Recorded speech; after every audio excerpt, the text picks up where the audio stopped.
Hello everybody and welcome back to another video, and in this one we are going to be talking about how to recover deleted messages on WhatsApp without uninstalling. So let's just say you want to recover deleted messages. So first open WhatsApp on your phone, and now here you can see we have this option on the top right side of your screen of three dots. Click on that and head over to settings. So once you are in your settings, here you can see different type of settings going on. So once you head over to your chats, you can see you have this option of chat backup.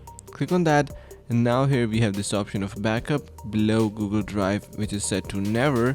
Click on backup, and now it is backing up our messages, and that's how you can recover deleted messages without uninstalling your WhatsApp. So make sure that it is backed up, and once you use WhatsApp on any other device, or if you uninstall it and just reinstall it, you will have your all messages available and ready to go, and you will not lose any important data. And with that, not only messages, but you will have your pictures and videos included as well in the backup files. So that's a really nice technique, and I hope you found this video helpful. If you liked the video, make sure to share it with your friends, and thank you so much for watching, and see you around the next couple of videos. And also make